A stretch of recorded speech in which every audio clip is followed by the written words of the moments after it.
Bien, estimados participantes, reiteramos la bienvenida a cada uno de ustedes. Ya tenemos la presencia del abogado José Michel Matos Pérez para poder abordar esta segunda sesión del curso de procedimiento administrativo disciplinario y sancionador, el PAD y el PAS. Esta es nuestra segunda sesión y también parte del diplomado especializado en el tubo de la ley 27444. Bienvenido, estimado José Michel. Estamos muy gustosos de contar con su persona nuevamente. Tiene usted el uso de la palabra. Gracias, doctora, por la presentación y la invitación. Justo ya hoy día toca la segunda clase sobre hablar de PAC y vamos a presentar un PPT para empezar con la clase. A ver, ahí me informan si se puede ver. Correcto, doctor. Sí, se logra visualizar. Perfecto. La clase pasada ya estábamos entrando a hablar un poco del ámbito de aplicación de los procedimientos administrativos disciplinarios. Entonces, para poder analizar el ámbito de aplicación, ¿no?, que les habíamos explicado, un poco los antecedentes, el desarrollo de la autoridad de servir, la ley de servicio civil, sus finalidades, ¿no? Las declaraciones de inconstitucionalidad en la parte colectiva, específicamente el tema de negociación, pero lo que está vigente actualmente, ¿no?, indistintamente el régimen laboral, es el procedimiento disciplinario, ¿no?, que es una parte transversal aplicable a todos, digamos, los regímenes laborales, con algunas excepciones que están excluidos y a otros de carácter supletorio, que los vamos a señalar ahora. Entonces, cuando yo les decía que analizar el ámbito de aplicación, la ley de servicio civil establece, ¿no?, que las entidades tienen, por ejemplo, que tener, digamos, una determinada calidad para que en ellas se pueda, digamos, iniciar o puedan iniciar o les es aplicable los procedimientos administrativos disciplinarios de la ley de servicio civil. Entonces nos da dos categorías de entidades, ¿no?, los tipo A y los tipo B. Cuando hablamos de institución tipo A, ¿no?, estamos hablando que ellos cuentan con personalidad jurídica de derecho público y han sido creadas por mandato constitucional o por norma con rango de legal. Entonces, ellas no tendrían problema, tienen implementado todo lo que es el sistema de gestión de recursos humanos y por lo tanto pueden, digamos, aplicar la ley de servicio civil y a sus servidores, ¿no?, iniciar el procedimiento bajo estas reglas. Después tenemos el tipo B, ¿no?, que estas no son, no cuentan con personalidad jurídica de hecho público, ni tampoco han sido creados por ley o por normas constitucionales, pero son órganos desconcentrados, y dentro de estos órganos desconcentrados se podemos encontrar los proyectos, programas o unidades ejecutoras, ¿no?, que están adscritas a una entidad tipo A, pero para que estas tipo B puedan realizar de manera directa el procedimiento disciplinario, de acuerdo a la ley de servicio civil, deben tener algunos requisitos. Primero, la competencia. ¿Qué quiere decir con ello? Que estas tipo B, si bien están inscritos a una entidad tipo A, puedan, digamos, desarrollar, ¿no?, que la norma les permita poder establecer los procedimientos disciplinarios de acuerdo al mandato de la ley del servicio civil.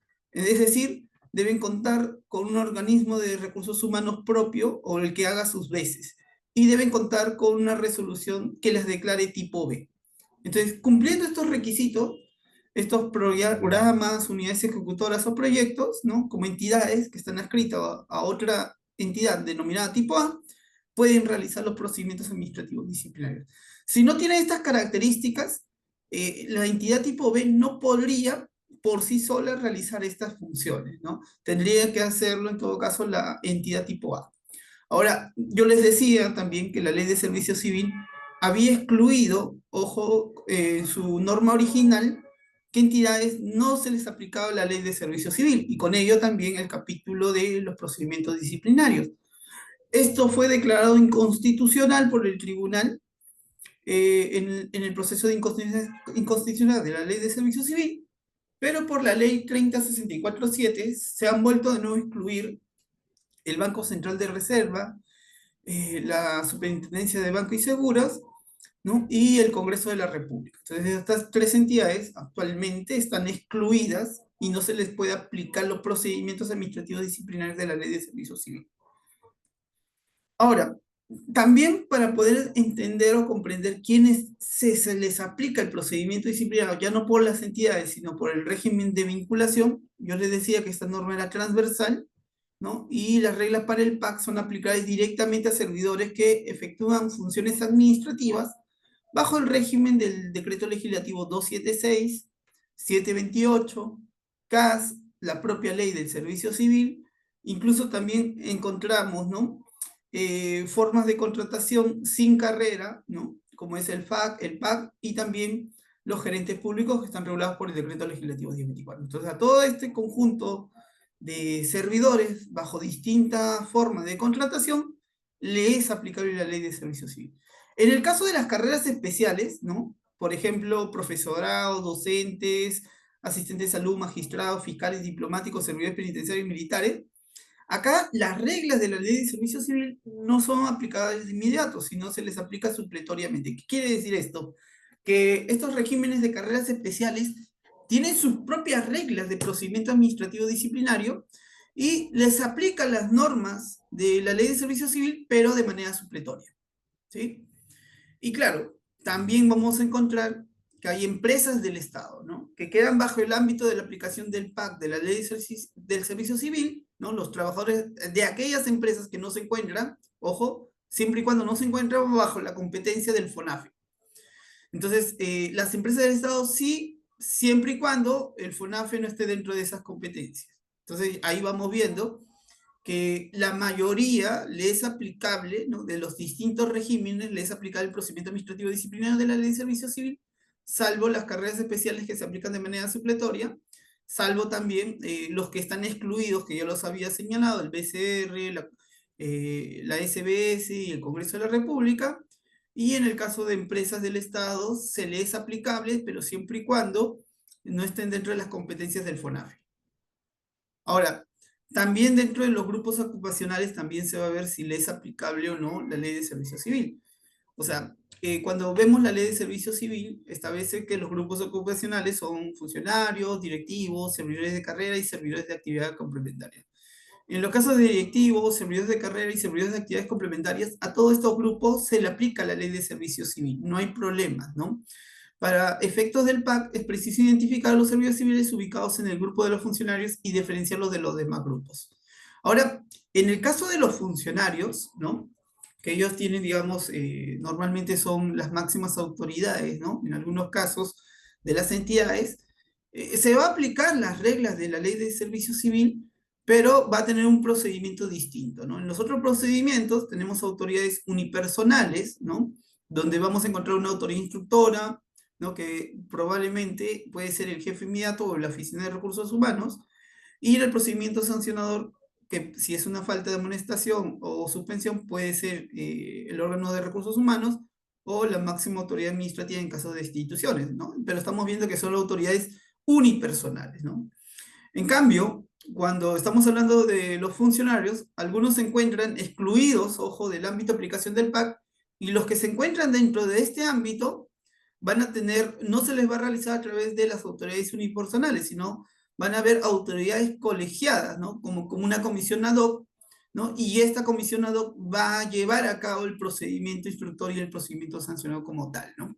¿Por qué? ¿No? Porque a algunos funcionarios sí se les va a aplicar y a algunos están excluidos, y en los que sí se les aplica va a haber una comisión ad hoc y no las autoridades unipersonales, porque muchas veces estos funcionarios están por encima, no tienen un nivel de mayor jerarquía incluso que las autoridades unipersonales. Entonces, no tendría mucho sentido, ¿no? Que a una autoridad de ese nivel, una autoridad de menor jerarquía le esté iniciando la investigación o el inicio del procedimiento sancionador, ¿no? Porque probablemente podría haber un vicio, ¿no? En la jerarquía frente al funcionario que está siendo llevado en este procedimiento.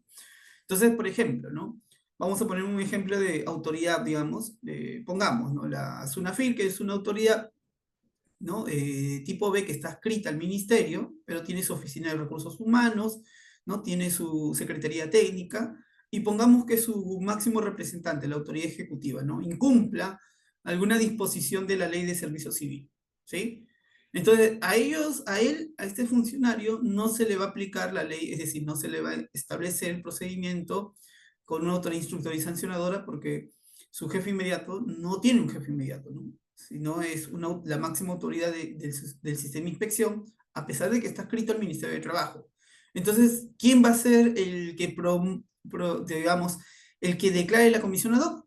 El Ministerio de Trabajo. El Ministerio de Trabajo, a través de sus directores, ¿no? Que tienen el mismo nivel, funcionarios que tienen el mismo nivel de la máxima autoridad escrita, va a nombrar una comisión ad hoc, ¿no? Que normalmente son 3 funcionarios, y estos funcionarios van a ser la comisión que va a llevar todo el procedimiento y proponer, digamos, la sanción que corresponda. Entonces, ese es un ejemplo, ¿no? De un funcionario donde se escribe, digamos, una autoridad, de una entidad escrita, donde la otra entidad implementa la comisión ad hoc.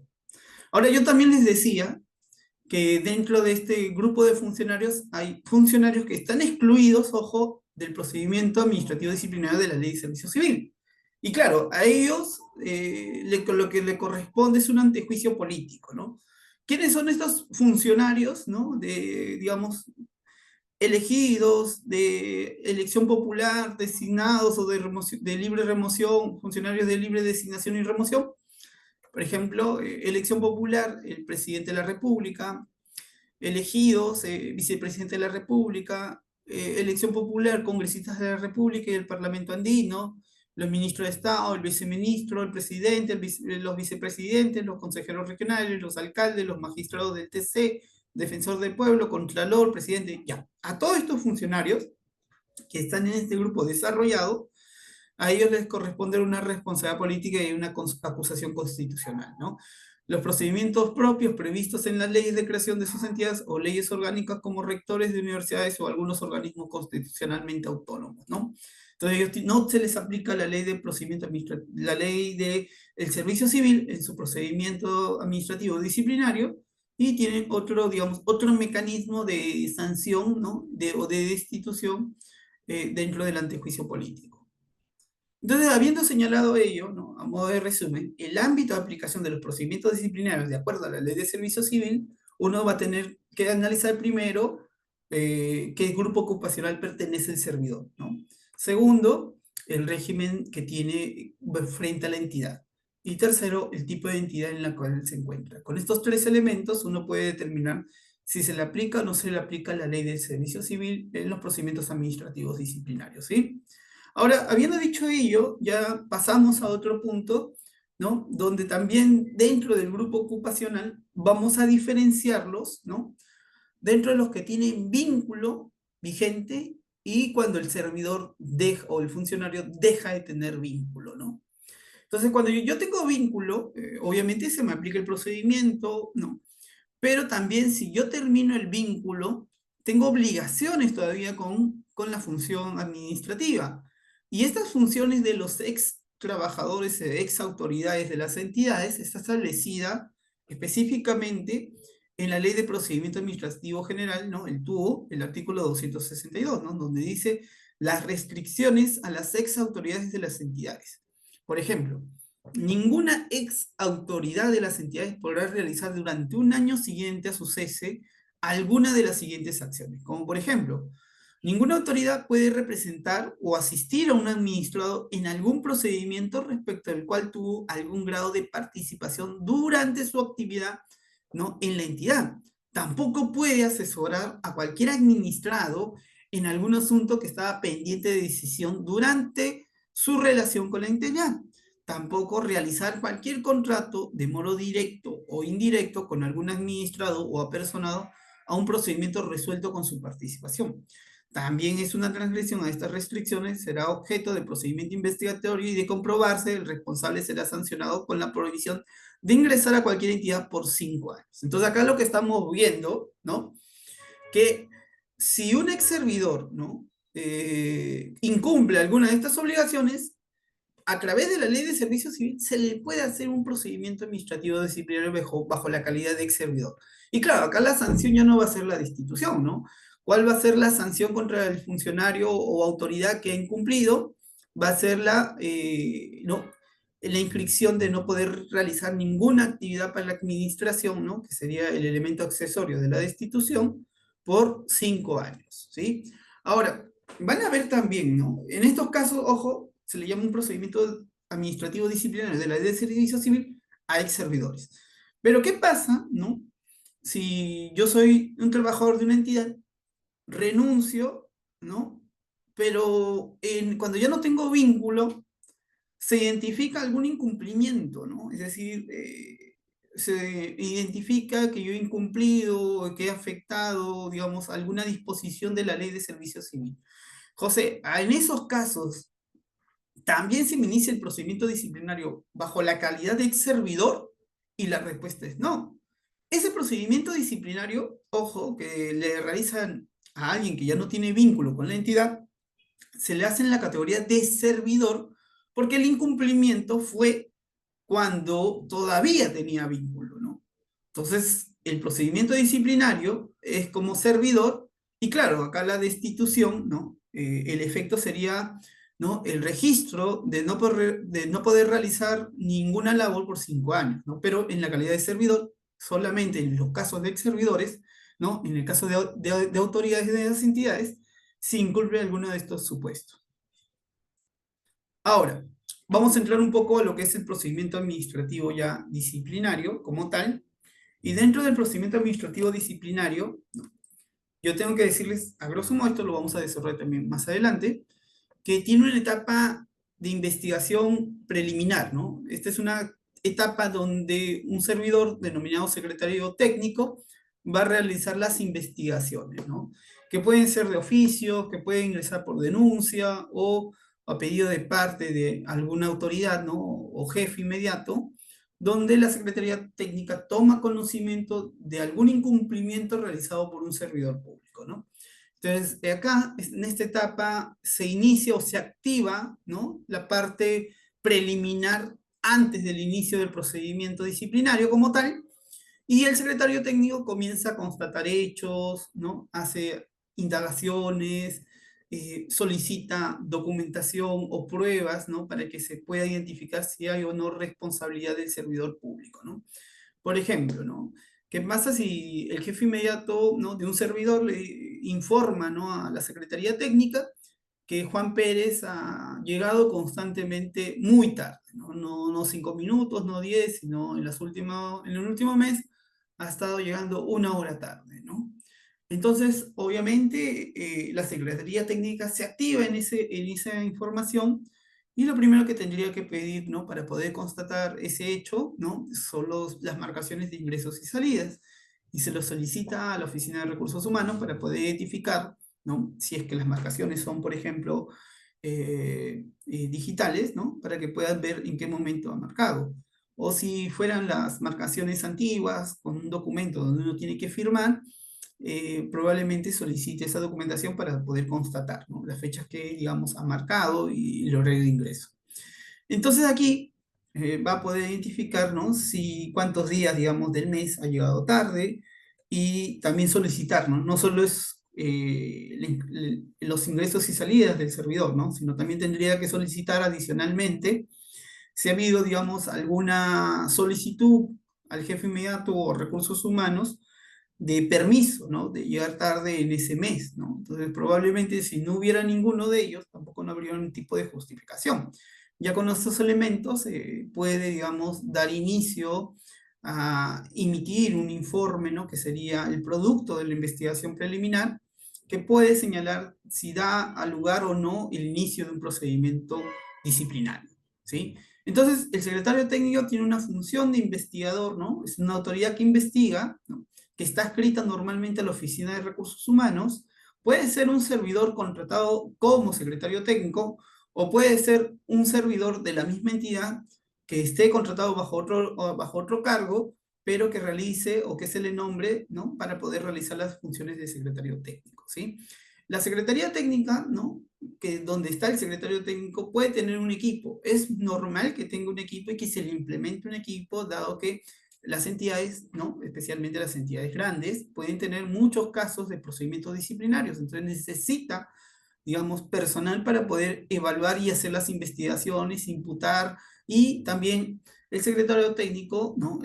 Tiene, digamos, en su poder o resguarda, ¿no? Lo que es el expediente, ¿no? Tanto de investigación como el expediente de procedimiento administrativo disciplinario, y colabora de manera técnica, ¿no?, a las autoridades del procedimiento administrativo disciplinario, ¿sí? Entonces, esto igual lo vamos a desarrollar, pero quiero que tengan la idea que cuando hablamos de la etapa de investigación preliminar, hay un responsable denominado secretario técnico, y esta es la persona que va a hacer las constataciones, ¿no? Las constataciones de hechos, va a pedir pruebas, puede incluso en ese momento pedirle al presunto, al presunto sujeto que ha incumplido alguna disposición de la ley de servicio civil, ¿no?, una audiencia.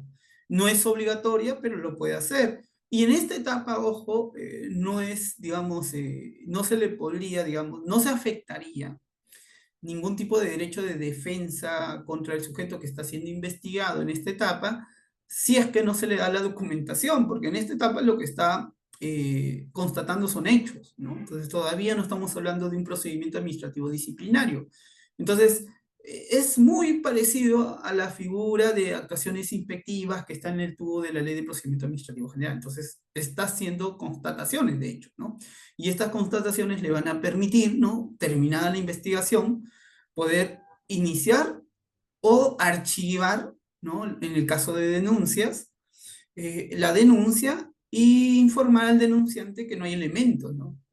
En el caso los hubiera, informarles que va a dar inicio a un procedimiento administrativo disciplinario. Acuérdense que el denunciante no tiene la calidad de parte en el procedimiento administrativo disciplinario porque esta persona solamente colabora.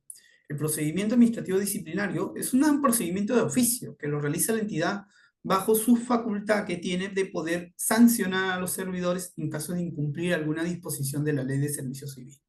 Entonces ahí el denunciante, su parte es colaborar, ¿no?, informar, dar detalles, porque el trabajo, quien realiza la investigación, es la Secretaría Técnica. Ahora, en esta etapa, ya concluido, yo les decía, ¿no?, podría también darse que el secretario técnico hayan elementos suficientes, por ejemplo, donde se va a comprobar, ¿no?, probablemente la sanción, ¿no? Entonces hay elementos, ¿no? Doy inicio. Y en esta etapa también puedo proponer que medidas preventivas, ¿no? Por ejemplo, puedo proponer a la autoridad instructora que el servidor, como va a hacer una propuesta de sanción, ¿no?, hace una precalificación y va a hacer una propuesta de destitución porque la falta que se amerita es muy grave. Entonces, puede emitir o puede recomendar, ¿no?, una medida preventiva. ¿Cuál sería esa medida preventiva? Que el servidor, ¿no?, se le otorgue la licencia con goce, ¿no? ¿Para qué? Porque sus funciones podría, digamos, menoscabar el procedimiento o en todo caso influenciarlo. Entonces, con el objeto de proteger, le puede dar ese tipo de medidas. Si no es una destitución, pongamos, puede ser una suspensión, pero la negligencia del servidor en el puesto puede estar generando, ¿no?, elementos o situaciones que pueden estar afectando el normal desarrollo, ¿no?, de la institución o de los procedimientos que está como a cargo. Entonces puede pedir, ¿no?, oye, que el trabajador, ¿no?, si bien va a hacer una suspensión, porque no da para una destitución, probablemente solicite otra medida, ¿no? No tan gravosa como la suspensión con goce, pero sí una medida que en todo caso, hasta que concluya el procedimiento, se ponga a disposición de la Oficina de Recursos Humanos, ¿no?, que es la segunda medida que tiene. Entonces hay dos tipos de medidas preventivas antes del inicio del procedimiento administrativo disciplinario, que es la licencia con goce, es decir, que el servidor va a estar con suspensión con goce del contrato desde que inicie el procedimiento administrativo disciplinario hasta su conclusión. Y en el otro supuesto, la otra medida menos gravosa es, va a seguir laborando, le van a seguir pagando, pero ya no va a realizar las labores donde fue contratado o donde estaba, digamos, realizando normalmente sus funciones, y se va a poner a disposición de recursos humanos para que haga labores, ¿no?, dentro del objeto de su contrato, ¿no? Esas son las dos medidas que tiene, ¿no? Ahora, la autoridad instructora, estas medidas, ¿no?, iniciadas con el informe preliminar del secretario técnico, puede dar inicio al procedimiento administrativo disciplinario, ¿no? Y lo inicia con una carta o resolución donde se le imputa al servidor público las posibles faltas, ¿no? Y le da un plazo para que pueda hacer sus descargos. La fase instructora normalmente va a variar, ¿no? Porque estamos acá hablando de procedimientos unipersonales. Si se dan cuenta, cuando hablamos de unipersonales, ¿no?, a cualquier servidor distinto a funcionario que sea una autoridad, va a depender quién va a ser la fase instructora o la autoridad instructora, ¿no? Si es una amonestación, es el jefe inmediato del trabajador. Si es una suspensión, sigue siendo el jefe inmediato. Solo en este caso, la autoridad instructora cambia si es una destitución. Ahí el que instruye es la Oficina de Recursos Humanos, ¿sí? Y en esta etapa, como dices, su fase instructora, la autoridad instructora instruye el proceso, ¿no? El procedimiento. Por ahí, aparte de remitir la imputación de cargos, ¿no? Que hace suyo de la investigación preliminar, puede hacer actuaciones complementarias para poder constatar si los hechos realmente de la investigación corresponden o no corresponden, ¿no? Por ejemplo, ¿no? ¿Qué pasa si en un procedimiento, pongamos, ¿no? Disciplinario, ¿no? Que se le impute haber presentado en un concurso interno a un servidor pruebas o documentos falsos, ¿no? Por ahí un certificado de haber llevado, digamos, una instrucción determinada, ¿no? Pero ¿qué es lo que, o un certificado médico, pongamos, ¿no? ¿Qué pasa si un servidor presenta un certificado médico, ¿no? Un certificado médico que le da 2 días o 3 días de descanso, ¿no? Pero ¿qué es lo que sucede, no? Cuando Recursos Humanos revisa el certificado médico, oye, ¿qué pasa, no? Mira, acá dice, certificado médico suscrito por Farid Ore, ¿no? Oye, pero este no es un señor de la farándula de los años 90 y probablemente acá hay algo raro, ¿no? Entonces, como tiene el número de colegiatura, todo, hacen las consultas y se da con la sorpresa que el documento es falso, que la colegiatura no le corresponde a esta persona, ¿no? Entonces, lo primero que se activa, ¿no? Es que investigar, ¿no? Oye, mira, se ha presentado, el servidor ha presentado documentos falsos, ¿no? Y estos documentos falsos han generado una ventaja, ¿no? Porque le han dado 3 días de licencia pagadas. Falta grave, ¿no? Muy grave. Claro, entonces, si se investiga a ese nivel, probablemente sí se constate que el documento sea falso, o por lo menos el documento ha sido emitido por una persona que no tiene, no cumple las características, digamos, de ser un personal, ¿no? Del sector salud que puede emitir ese tipo de certificados a nivel de consultorías privadas, ¿no? Entonces, por ahí ya tenemos, ¿no? Este elemento que puede comprobarse, ¿no? Ahora, claro, pero necesita otro elemento, ¿no? Que por dolo o culpa, ¿no? Que esto ya es un elemento de los principios, tendría que acreditar, ¿no? Que esta persona lo hizo, ¿no? O sea, mínimamente aceptar, ¿no? Que lo presentó teniendo conocimiento de que ese documento era falso, ¿no? ¿Por qué? Porque ¿qué pasa? Que con la investigación, con estas pruebas, ¿no? Emitidas por el colegio médico, ¿no? Yo ya sé que el documento es falso y que la persona que lo emitió no tiene colegiatura, no es médica, entonces por lo tanto ha habido un, ¿no? Esta situación. Entonces yo no investigo más y inicio el procedimiento, ¿no? La fase instructora, en este caso, ¿no? Puede ser calificado como muy grave, va a ser la Oficina de Recursos Humanos, y es ahí donde el servidor toma conocimiento y dice, uy, acá está, me están imputando, pero yo también, dice, ¿no? Soy víctima. Yo he ido a este centro particular, me he atendido y me han emitido este descanso médico. A mí también me han engañado, ¿no? Entonces habría ahí, ¿no? Lo que se estaría atacando en ese procedimiento, por lo menos en la parte de la defensa del servidor, sería que no habría habido intención, digamos, de dolo o culpa a la hora de presentar ese documento falso, ¿sí? Porque también ha sido víctima de ese engaño, ¿no? Porque el lugar que fue, era cercano, digamos, a su domicilio, se sintió con dolores, fue, lo atendieron y al final le dan ese certificado, ¿no? De constancia médica, de descanso médico por 3 días. Entonces aquí estamos viendo, ¿no? Que probablemente se tenga que, digamos, constatar este hecho a fin de responsabilizar o no al servidor con esta tipificación de la ley de servicio civil, ¿sí? Entonces aquí ya vamos viendo, ¿no? Que la autoridad instructora puede hacer actuaciones, ¿no? Oye, yo podría corroborar primero, se hizo la denuncia, la policía ha constatado, el Ministerio Público lo ha constatado, se está aperturando delito, ¿no? Un tipo de investigación a este nivel para constatar si realmente existe este lugar que declara el trabajador, también fue parte, digamos, de esta estafa, ¿no? En servicios de salud, ¿no? ¿Para qué? Porque esto puede generar que todo el procedimiento se caiga, ¿no?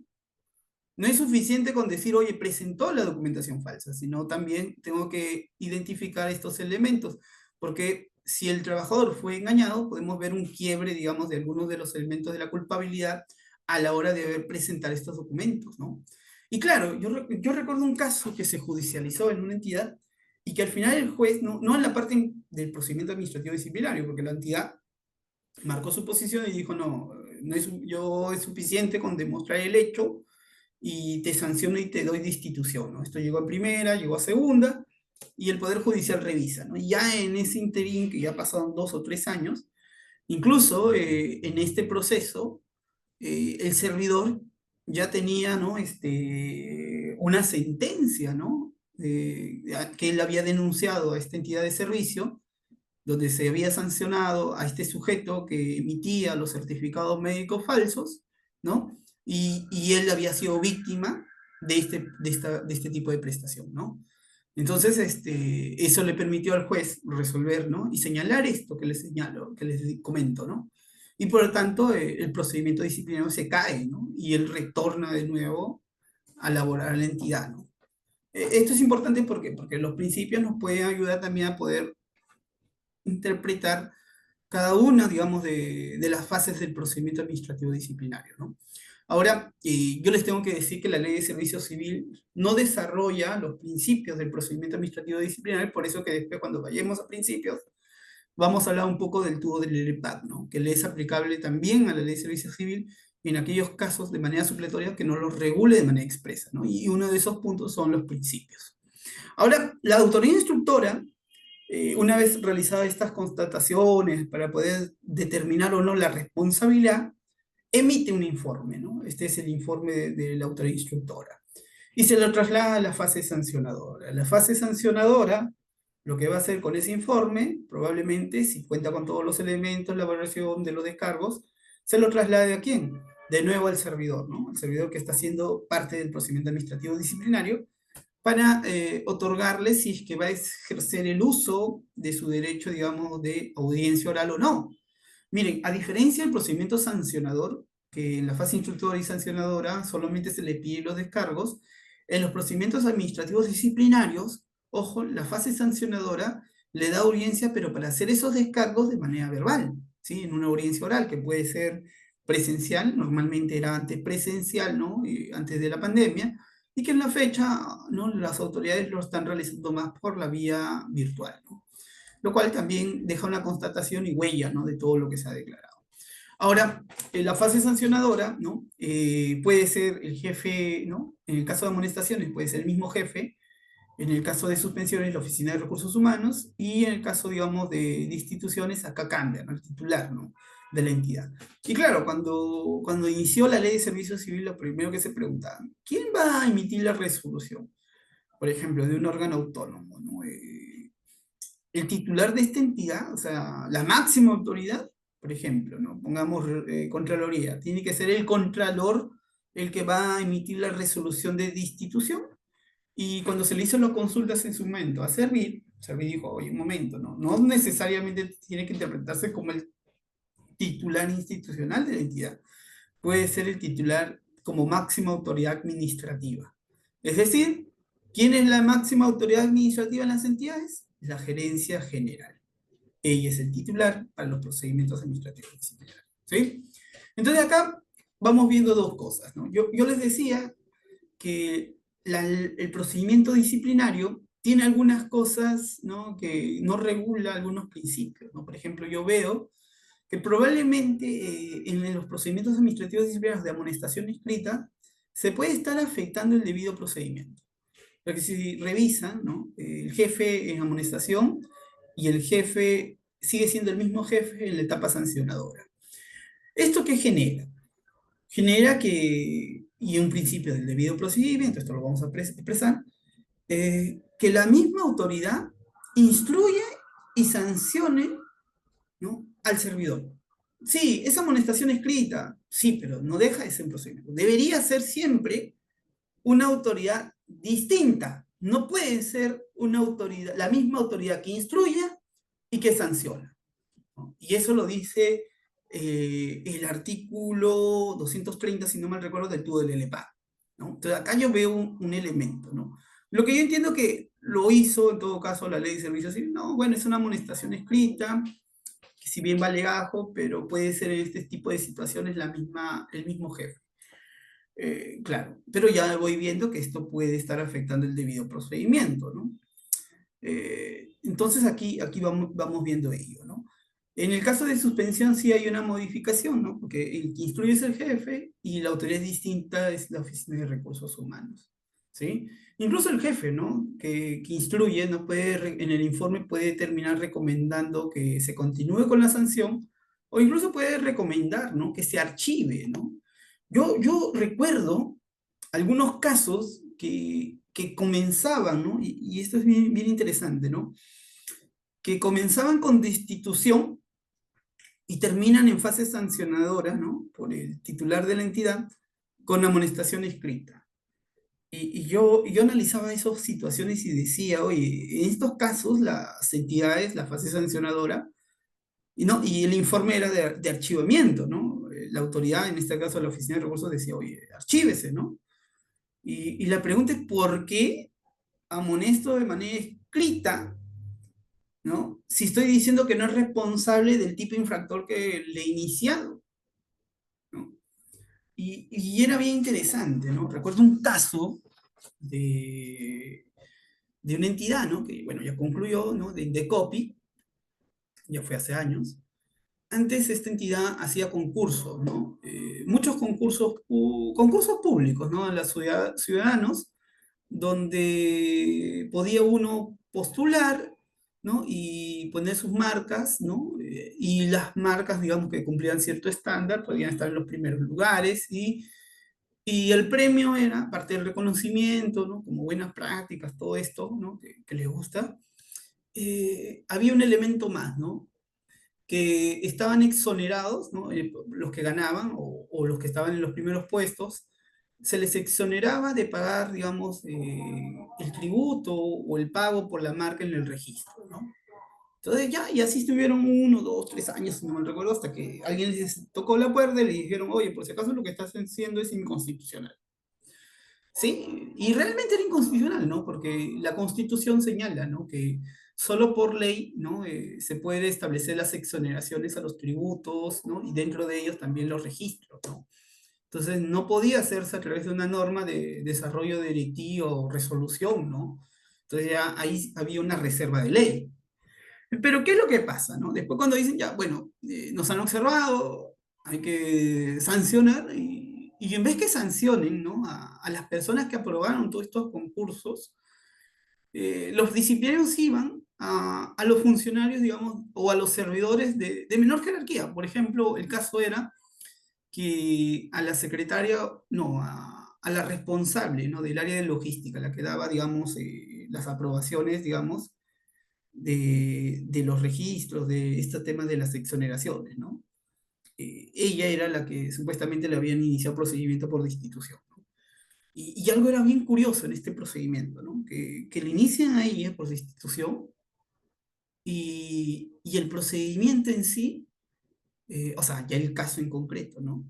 Era aprobado por resolución de directores, tenía el visto bueno de la Oficina de Asesoría Jurídica, tenía todos los vistos. O sea, pasaba por todos los vistos, y una vez que pasaba por todos estos vistos, lo único que ella decía, ponía era su sello, ¿no? Porque ha comprobado que ha pasado por todas las áreas aprobando las exoneraciones. Entonces, como ella aprobó, firmó la exoneración, era responsable de todo esto.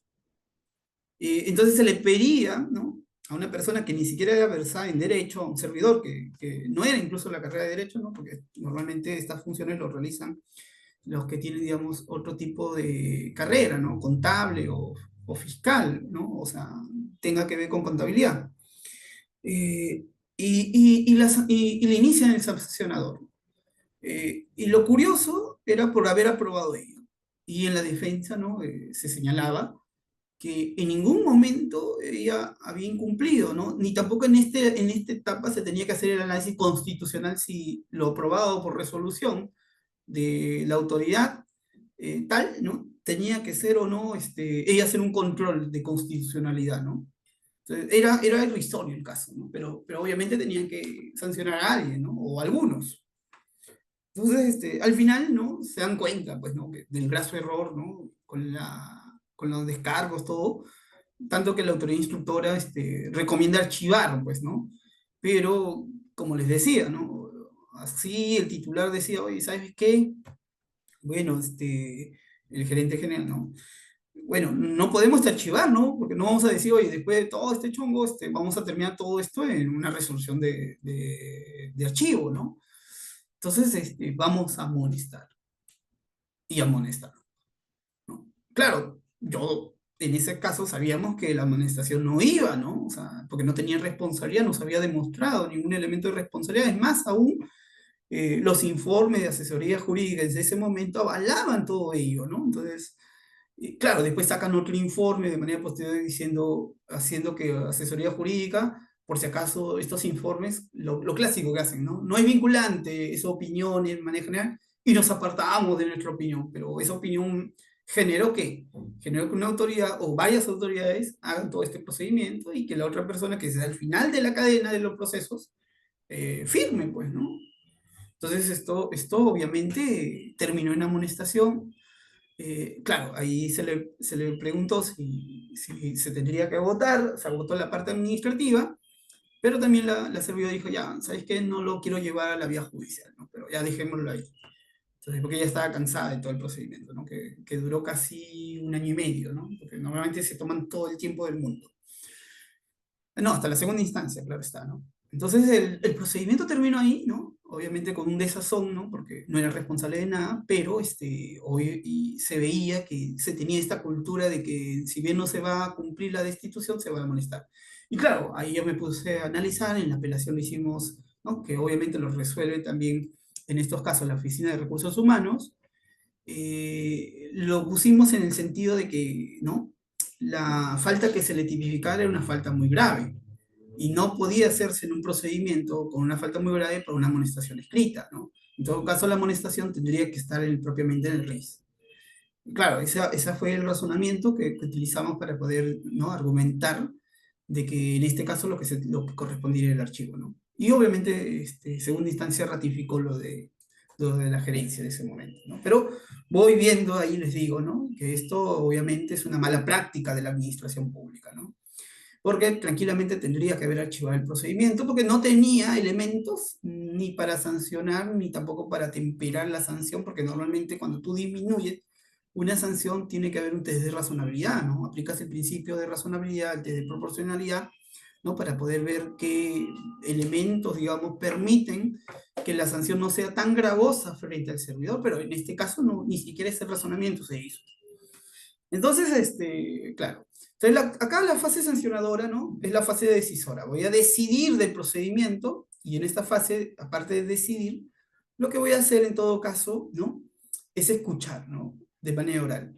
Esta forma de escuchar de manera oral a los servidores, ojo, también puede el servidor de manera complementaria, ¿no? Su audiencia oral hacerla escrita, es decir, oye, por si acaso voy a hacer escrito. Normalmente acá lo que yo recomiendo, ¿no? En esta fase oral, porque es la primera, lo voy a decir así, realmente, ¿no? En este momento es donde la autoridad que va a resolver el procedimiento sancionado, es el primer momento donde va a tomar probablemente los hechos, va a tomar conocimiento del caso. Entonces aquí la defensa, ¿no? En la audiencia oral tendría que en todo caso señalar brevemente los hechos, específicamente la defensa atacando por qué el informe de instructor no debería ser considerado o qué fallas tiene en el razonamiento, ¿no? No debería ser lo mismo que se dice en los descargos, ¿no? Porque acá lo que se debe atacar es el informe de instructor en caso recomiende, ojo, sancionar. Porque si recomienda archivar, probablemente la estrategia, ¿no? Debería cambiar, ¿no? Es decir, oye, reforzar el informe y señalar a la autoridad que no puede apartarse y en caso de apartarse debería haber un razonamiento, ¿no? Distinto. Entonces tendríamos que señalar en esta parte de la defensa que un razonamiento distinto al informe podría estar, cometer vicios de motivación, otros vicios que podrían estar afectando, ¿no? Propiamente el procedimiento. Entonces eso le permite reforzar a la parte, digamos, que defienda al servidor en este procedimiento. Ahora, la fase sancionadora, con esos descargos o no, puede emitir una resolución que puede ser de sanción o de archivamiento. Lo que sí tengo que decirles, ¿verdad? Desde el inicio del procedimiento administrativo disciplinario, ¿no? Con la imputación notificada al servidor, hasta la resolución de sanción o archivamiento, todo esto se tiene que hacer dentro de un año, ¿sí? Ojo, la sanción de archivamiento, no dice la notificación. Entonces, ahí puede haber un problema, ¿no? Porque, por ejemplo, si yo estoy tomando conocimiento, ¿no? Que en la clase me están diciendo que hay un plazo de prescripción, ¿no? Que todo el procedimiento disciplinario, desde que me imputan a mí la falta, o la presunta falta, tiene que ser resuelto dentro del año, ¿no? Con la resolución. Pero ¿qué pasa? Pasa el año y no tengo la resolución, pues, ¿no? No me notifica. Y después de 1 o 2 meses me notifican recién la resolución. Y digo, oye, ¿qué ha pasado? Mira, me has notificado. Y veo que la resolución tiene fecha, supuestamente, dentro del año, ¿no? Es decir, tiene 11 meses con 29 días y ahí se emite la resolución. Oye, pero probablemente, ¿no? Esa resolución se guardó número y se puso con lapicero o con otro y que recién ha salido. Entonces, en estos casos, ¿qué debo hacer, no? O sea, recuerden que dentro del debido procedimiento, que es un principio, las autoridades, el servidor público y su defensa pueden en cualquier momento, ¿no? Solicitar que el expediente. Y si yo paso un año, ¿no? Yo ya sé que ha prescrito y no hay resolución, pero tengo que comprobar que no hay resolución, yo puedo solicitar el expediente, ¿no? Oye, solicito el expediente, muy bien, no hay, dejo constancia, ¿no? Oye, voy a dejar constancia que en el expediente, pasado el año, no hay resolución, ¿no? ¿Y quién resguarda el expediente? El secretario técnico. Y el secretario técnico en ese momento, ¿no? Le solicito, ¿no? Que en todo caso, si se ha emitido resolución, que me la puedan notificar ahora. Y si no la notifican en ese momento que se está constatando, que probablemente no haya resolución, que la están elaborando o que todavía no la han firmado. Entonces eso yo puedo utilizarlo para decir, oye, prescribió. Prescribió. Tal vez la autoridad, ¿no? Administrativa diga, no, no, acá está, ¿no? Solo que me faltó juntarla, ¿no? Ah, pero yo estoy demostrándote, ¿no? Que en este momento estoy, pasado el año, estoy acá con el expediente, con el secretario técnico, y no hay resolución. Ese es un hecho, ¿sí? Entonces, y probablemente hayas guardado número, ¿no? Y eso sería contrario a lo que establece el principio, digamos, de prescripción. Claro, tal vez en la parte administrativa no le haga mucho caso al servidor con su defensa, pero en la vía judicial probablemente sí, ¿no? Probablemente, porque en la vía judicial, acuérdense, en esta parte, la fase instructora y la fase sancionadora, no dejan ser partes de la propia administración, ¿no? Que ejerce su poder disciplinario. Ahora, aquí también, ¿no? Antes de entrar de manera breve, porque esto lo vamos a desorrear, ojo, a la etapa recursiva, ¿no? Las molestaciones escritas, se interpone un recurso, ¿no? Que lo va a resolver la Oficina de Recursos Humanos, ¿no? En los casos de destitución y suspensión, esto se interpone el recurso de apelación, ¿no? Y lo resuelve el Tribunal del Servicio Civil, ¿sí? En estos casos donde es destitución y suspensión, también se puede interponer recurso de reconciliación siempre y cuando haya prueba nueva. José, ¿qué pasa si tengo prueba nueva? No tengo prueba nueva, pero el recurso lo puse como reconciliación. El tribunal o la autoridad que va a calificar y elevarlo, ¿no? ¿Lo tienen que resolver ellos o lo tienen que elevar al tribunal, ¿no? Entonces acá, recordando un poquito de derecho administrativo, cuando un administrado interpone un recurso con un nombre, pero que en el fondo el escrito mismo nos dice que es un recurso de apelación porque nos presenta prueba nueva, y todo el contenido me da a entender que, ¿no? Que es una, digamos, un recurso que está desvirtuando los hechos, sea de los argumentos normativos o hay una discrepancia normativa sobre el fallo resolutivo, entonces yo puedo reconducir, ¿no? Por la ambigüedad del recurso y lo puedo elevar al tribunal y decirle, oye, por si acaso nominalmente dice que es reconsideración, pero realmente el contenido es una apelación. Entonces lo elevo, ¿no? Lo elevo al tribunal para que el tribunal resuelva, ¿no? Entonces esto, ya. Y con ello ya estaríamos agotando la parte administrativa. Entonces, con esto, a grosso modo, lo que les estoy diciendo, este es el procedimiento, estas son las autoridades.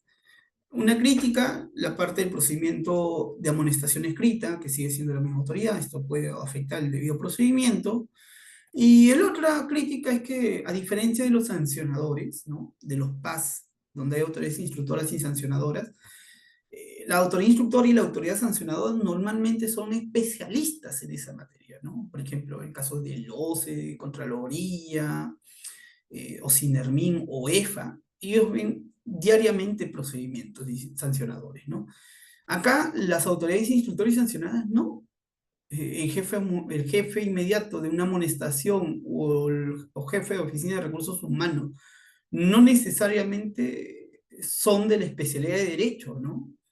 Entonces pueden ser administrativos, ingenieros, contadores, ¿no? Entonces, ¿qué es lo que puede pasar, ¿no? Probablemente esto va a generar, ¿no? Digamos, la falta, digamos, de conocimiento en estos procedimientos puede generar dudas a la hora de resolver. Es por eso que el secretario técnico acompaña, ¿no? Que en la práctica es el secretario técnico el que más o menos pautea, ¿no? Le pautea al instructor y le pautea a la sancionadora qué hacer, ¿no? Con ¿no? diferencias por ahí con el jefe de recursos humanos, que siempre y cuando sea, ¿no? De la carrera de Derecho, ¿no? Maneje estos temas, ¿no? No quiero desconocer con esto otras especialidades, pero en los procedimientos disciplinarios y sancionadores normalmente es un tema que ven más los abogados, ¿no?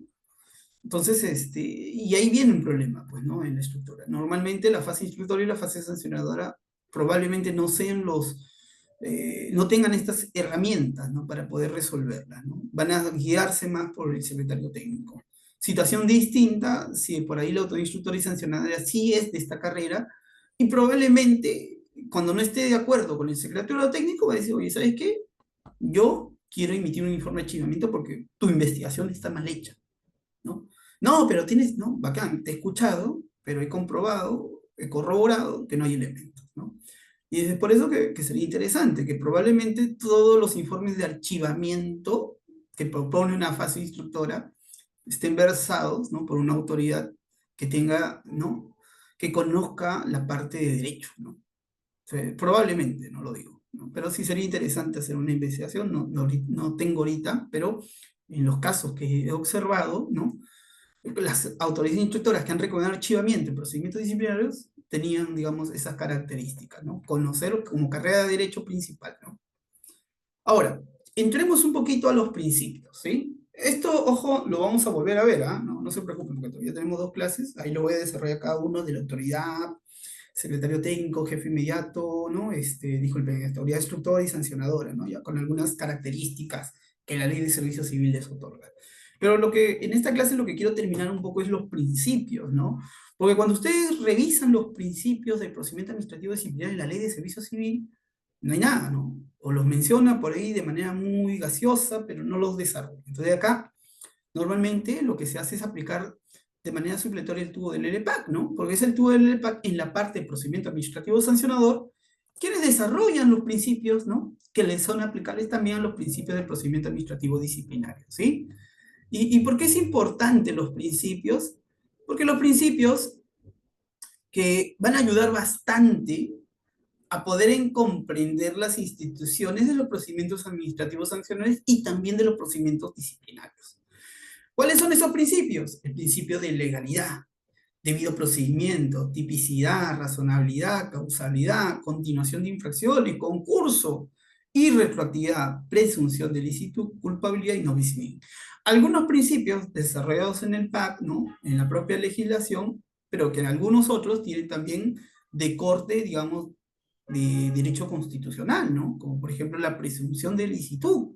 ¿no? Se presume, ¿no?, que deriva del principio o derecho fundamental la presunción de inocencia. Se presume que toda persona es inocente hasta que no haya un juicio que lo declare lo contrario, ¿no? Entonces, a ese nivel, ¿no?, el procedimiento disciplinario, yo no puedo a un servidor que está dentro del procedimiento disciplinario tratarlo como si fuera ya una persona responsable, ¿no?, del acto, ¿no? Yo tengo que derrotar este principio y el resultado de ese procedimiento administrativo disciplinario me dará la certeza de si es responsable o no del procedimiento administrativo disciplinario, ¿sí? Entonces acá vamos rápidamente, ¿no? En esta media hora voy a tratar por lo menos de dar la parte teórica de los principios. No se preocupen, ¿no? Tenemos dos clases.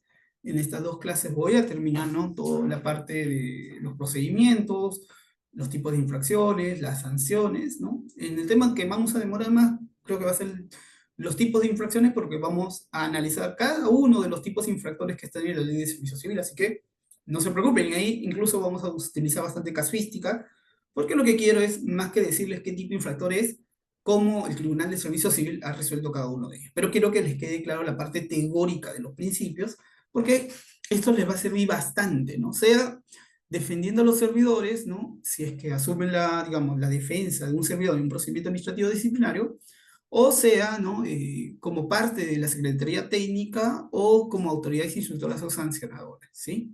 Entonces, el principio de legalidad, ¿no?, nos dice: solo por norma con rango de ley cabe atribuir a las entidades la potestad sancionadora y la consiguiente previsión de las consecuencias administrativas que a título de sanción son posibles de aplicar a un administrador, las que en ningún caso habilitan a disponer la privación de la libertad.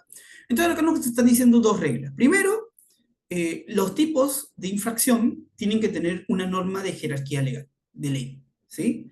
Ahora, esta jerarquía de ley o estas infracciones en ningún caso habilita a la administración poder disponer privación de la libertad, ¿sí? Ahora, aquí hay que atemperarlo un poco, ¿no? Porque el principio de legalidad, ya para hablar de la ley de servicio civil, establece tipos de infracciones en la ley de servicio civil, lo cual cumple con la regla de ilegalidad, pero también, José, sabemos que el reglamento también establece infracciones. Sí, no sería contrario al principio de legalidad porque hace una reserva de ley. La respuesta es no, porque la propia ley de servicio civil señala que se le va a dar potestades a través del reglamento para tipificar otro tipo de infracciones. Y claro, ¿no? Y acá uno me va a decir: José, muy bien, o sea, ya la ley y el reglamento, bacán, van con el principio de legalidad, pero yo recuerdo en otras clases me han dicho que también las autoridades tienen facultad de poder regular otro tipo de infracciones que no están en la ley ni en el reglamento, ¿no?, al contra de los servidores públicos. Claro, pero es porque la propia ley lo habilita. Es decir, a través del RIS, la ley de servicio civil ha señalado que los empleadores o las autoridades, en este caso, pueden establecer los tipos de infracciones, pero que dan para amonestación escrita. Entonces, esto no es contrario al principio de legalidad, es porque la propia ley le está habilitando a las autoridades poder establecer cuáles son los tipos de infracciones que no están dentro de la ley ni el reglamento, pero tipificarlos solo como amonestación escrita, ¿sí? Ahora, la falta de regulación del RIS, de los tipos infractores de amonestación, no habilita, ojo, a la entidad poder Estimado doctor, sancionarlos, ¿sí? disculpe. Estimado doctor, tenemos al colega Ernesto Sánchez que está levantando la mano. ¿Le podemos brindar la palabra? A ver, Bienvenido, estimado Ernesto, coméntenos. Sí, muchas gracias, doctor, muchas gracias por la oportunidad. Justamente quería hacerle una consulta respecto a este principio de legalidad, ya que la facultad sancionadora de las entidades solo es con rango de ley, así se entiende, ¿no? Sin embargo, yo tengo una casuística y esto vengo analizando, no sé a qué conclusión se podría llegar. En el tema del sector saneamiento, por ejemplo, la SUNAS, usted conocerá la Superintendencia Nacional de los Servicios de Agua y Saneamiento, SUNAS hace su propio reglamento de infracciones y sanciones a través de un acuerdo de consejo directivo. No es por rango de ley. Por ejemplo, la SUNAT conté en normas tributarias, sí, pues no, el código tributario sale con rango de ley, Pero en este caso, en la SUNAS, se sanciona a las empresas prestadoras de servicio, se multan, se amonestan, hasta se remueven directores y gerentes, pero con su reglamento de infracción y sanciones que es aprobado por un acuerdo de consejo directivo, una resolución de consejo directivo. ¿Esto vulnera el principio de legalidad o el principio de legalidad es extensible para que los consejos directivos puedan tener esa facultad? Gracias. Claro. Muchas gracias. Si bien es una pregunta más para procedimientos administrativos sancionadores, pero lo voy a absolver. Sí, SUNAS tiene su cuadro de infracción y sanciones, ¿no? A través de este tipo de normas, ¿no? Por acuerdo de consejo directivo. Lo que tendríamos que preguntarnos es si el acuerdo de consejo directivo llega a ser un tipo de norma reglamentaria. ¿Tiene el nivel de reglamento o está por debajo del reglamento, ¿no? ¿Por qué? Porque esa pregunta nos podría permitir en todo caso poder resolver, ¿no? Bajo el principio de legalidad. Yo le decía que el principio de legalidad nos dice, como regla general, solo por norma con rango de ley se atribuye potestad sancionadora y se le consigna la previsión de las consecuencias mediante título de sanción, ¿no? Entonces acá lo que nos está diciendo la regla es, oye, sí se puede por norma de rango de ley, pero tenemos que aplicar también acá el principio de tipicidad, ¿no? Donde dice, sin constituir nuevas conductas sancionables a las previstas legalmente, ¿no? Acá nos dice, las disposiciones reglamentarias, ¿no? De desarrollo pueden especificar o graduar aquellas dirigidas a identificar las conductas o determinar sanciones sin constituir nuevas conductas sancionables a las previstas legalmente. Entonces aquí, como que habilita, ¿no? A la administración, ya no al legislador, porque el legislador es el que establece la ley, pero la administración es la que reglamenta, ¿no? Entonces sí habilita, pero para que haya esa habilitación, tenemos que encontrar que haya una norma de jerarquía legal que habilita a la entidad poder establecer a través de reglamentos, ¿no? Estas infracciones. Por ejemplo, ¿no? Para hacer un ejemplo distinto, ¿no? El sistema de inspección del trabajo, ¿no? Sus normas o que desarrollan los derechos sustanciales están en normas de jerarquía legal, ¿no?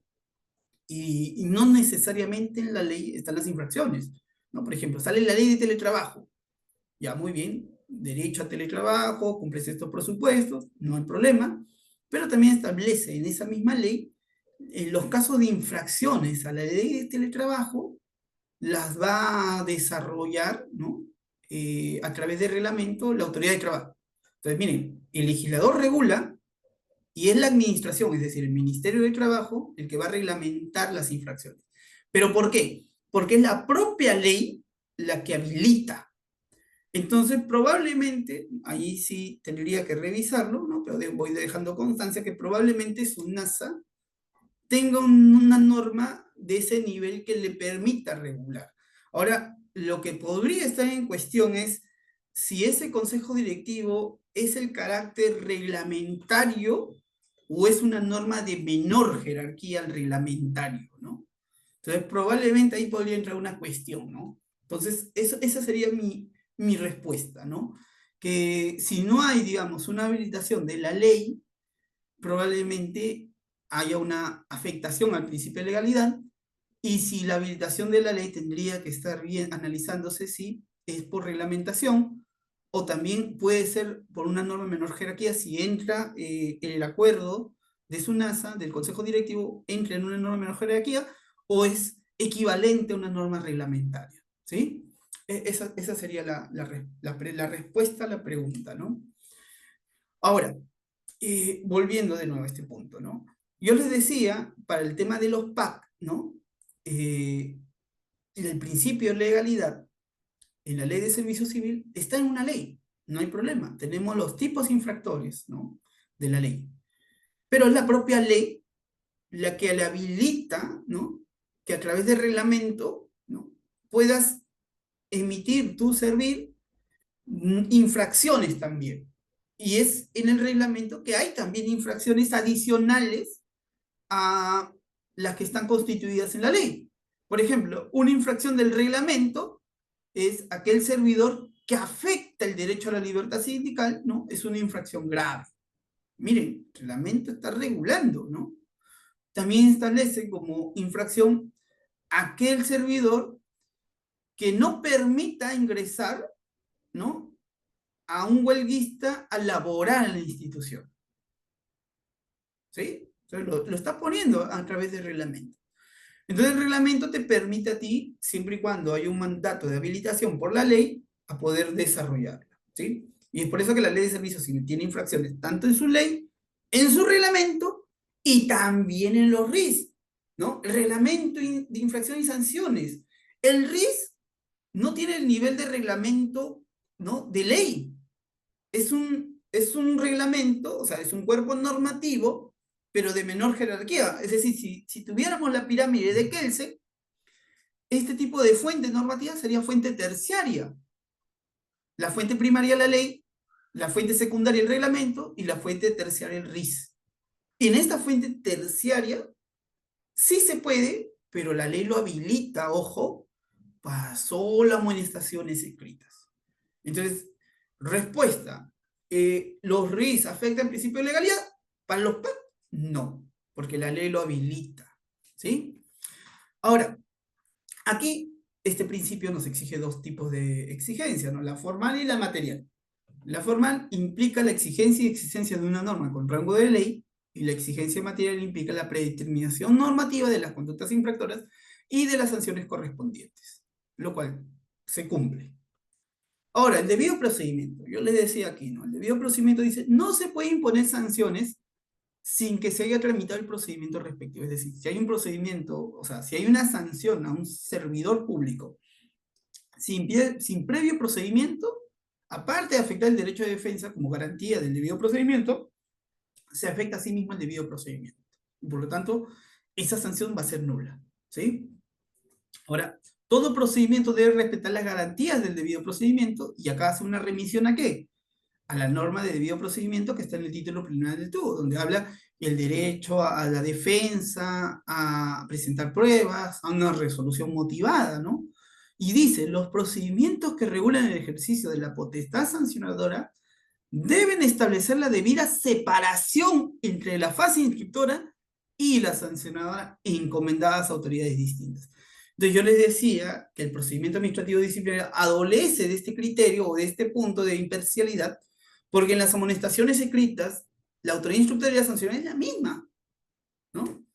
Claro, la lógica de servicio es, bueno, porque es una amonestación, ¿no? No se le afecta la remuneración, no se le suspende, ¿no? Pero esta amonestación puede tener efectos posteriores, ¿no? Por ejemplo, si se pone en una directiva para los temas, digamos, de puntaje, de promoción interna, que no tenga amonestaciones, o incluso fuera una forma de exclusión, ¿no? Pero probablemente ahí podría haber esos tipos de efectos. Entonces, normalmente debería ser, ¿no?, la regla del debido procedimiento debería ser una autoridad distinta, ¿no? Ahora, estas garantías, yo le decía, el derecho a acceso al expediente. O sea, si por ahí alguien quiere, en un procedimiento ya iniciado, ¿no?, procedimiento disciplinario iniciado, en cualquier momento el servidor tiene derecho a poder acceder al expediente y recopilar copias de ese expediente, ¿sí? El derecho a la defensa, ¿no? No a la defensa cautiva, ¿no? Donde antes se pedía que solamente el servidor podía interponer recursos ante el tribunal con firma de abogado. Eso ya no, ya. Ahora lo puede hacer, ¿no?, con abogado o sin él. Derecho a emplear todos estos recursos, ¿no?, materiales propiamente, derecho a la presunción de inocencia, el derecho a tener una decisión motivada y fundada en derecho, ¿no?, y los otros garantías que están dentro del debido procedimiento. El principio de razoneidad, acá el principio de razoneidad es muy importante porque dice las autoridades deben prever que la comisión de la conducta sancionable no resulte más ventajosa para el infractor que cumplir las normas infringidas o asumir la sanción. Sin embargo, las sanciones a ser aplicadas deben ser proporcionales al cumplimiento calificado como infracción, observando los siguientes criterios. O sea, yo para poder determinar, ¿no? Una vez me preguntaron, ¿no? Una infracción muy grave conlleva siempre a una sanción disciplinaria de destitución, y la respuesta que dije va a depender, ¿no? Va a depender del test de razonabilidad, del elemento de razonabilidad, porque puede ser que sea una infracción muy grave, ¿no?, pero la sanción se puede atenuar, ¿no? Por ejemplo, a suspensión. Por ejemplo, este criterio se puede utilizar más en la suspensión, porque en la suspensión te puede dar para un día o hasta un año, ¿no? Entonces yo puedo con estos criterios atemperar, oye, probablemente sea razonable en este caso 3 días, y no darle un año al servidor, ¿no? Como suspensión sin goce, ¿no? ¿Y cuáles son? Lo que tengo que tener en cuenta, ¿no? La autoridad decisora es el beneficio, ¿no? El ilícito resultante por la comisión de la infracción, ¿no? ¿Qué pasa si la infracción cometida no tiene ningún beneficio, ¿no? Ni para el sujeto que ha incumplido? La probabilidad de la intención de la infracción. Hay infracciones que son más fáciles de constatar y otras que no son, que son muy difíciles, ¿no? Incluso el mismo servidor las puede ocultar, ¿no?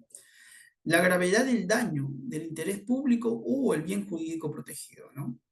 El perjuicio económico causado. Hay incumplimientos que pueden generar perjuicios, ¿no? Por ejemplo, oye, malogré por negligencia la computadora, la lacto, la condición de trabajo, o la fotocopiadora, ¿no? Hay un perjuicio económico ahí. O también en esos casos, ¿no? Donde, digamos, hay un perjuicio, por ejemplo, ínfimo, ¿no? Oye, tengo acá el lapicero de la institución y estaba jugando con el lapicero y ¡pum! Se rompió, ¿no? Probablemente por eso no inicio disciplinario, pero como ejemplo, estoy poniendo un caso donde el perjuicio económico es mucho menor, ¿no? A un bien que podría, digamos, ser más cuantioso, ¿no? La reincidencia, ¿no? Oye, ¿qué pasa, no? ¿Qué pasa si el sujeto no es el primer procedimiento disciplinario donde se le ha sancionado por llegar tarde, ¿no? Este ya es el segundo. Entonces, la sanción del siguiente, obviamente, tiene que tomar en consideración la primera sanción para hacer más gravosa la segunda, ¿no? Las circunstancias de la comisión de la infracción y la existencia o no de intencionalidad, que incluso acá, este elemento que está en el principio de razonabilidad, incluso le puede eximir de responsabilidad, ¿no? Porque puede haber que no haya dolo culpa y por lo tanto no ser sancionado, o en todo caso el dolo, ¿no? La acción predigitada con alevosía, ¿no? De causar, digamos, algún incumplimiento de la ley de servicio civil, tiene que tener una sanción mayor con aquello que es distinto, ¿no? La negligencia, que no tuvo la intención, pero el descuido generó el incumplimiento, ¿no? O sea, son dos categorías que también tendrían que ser valoradas, ¿no? Por eso les decía, ¿no? Estos elementos, que es más sencillo hablar en derecho, ¿no? Probablemente tiene que tenerlos bien versados la autoridad decisora para poder resolver bajo justicia, ¿no? Y proporcionalidad, ¿no? Propiamente. El principio de tipicidad, como les decía, ¿no? Solo constituyen conductas sancionables administrativamente las infracciones previstas expresamente con normas con rango de ley mediante su tipificación como tales, sin admitir interpretaciones extensivas o analogía. Como regla general, la tipificación no permite interpretaciones extensivas ni análogas. Pero claro, esto de la analogía está un poco atemperado, ojo, les voy diciendo, ¿no? El Tribunal Constitucional, ya para los procedimientos sancionables, ha señalado, ¿no? Que sí puede haber tipos infractores análogos, ¿no? Por ejemplo, ¿no? Cuando dice este término, un tipo infractor, ¿no? Los actos que afecten, ¿no? Las disposiciones de la ley de seguridad y salud, o cualquier otro, ¿no? Ese cualquier otro acto, como que está dejando abierto, ¿no? Porque el bien jurídico que se busca proteger no puede ser encasillado en uno o dos actos, ¿no? Sino son múltiples actos que pueden afectar la integridad o vida del trabajador. Entonces ahí el tribunal ha dicho, oye, en esos supuestos la analogía es válida, ¿no? O sea, sí se puede, ¿no? O sea, entonces lo que está haciendo el tribunal es atemperar un poco el principio de tipicidad, porque es imposible, lo voy diciendo así, que el legislador, ¿no? O incluso la propia administración con reglamento, puedan tipificar de manera exacta las conductas que van a ser sancionables. Entonces lo que se le pide al legislador, ¿no? Es que tipifique la conducta, ¿no? Y en todo caso en la subsunción se pueda tipificar adecuadamente que esa es la conducta incumplida, porque se busca proteger un bien jurídico. Entonces, me voy un poco al ejemplo del derecho penal, ¿no? El derecho penal, cuando tipifica un tipo de infracción, ¿no? La persona que mata a otra, ¿no? Tiene una pena de... Pero vamos viendo, ¿no? O sea, el hecho, ¿no? Oye, la acción de matar, ¿no? La acción de dolo o negligencia de cometer, ¿no? Un asesinato, ¿no?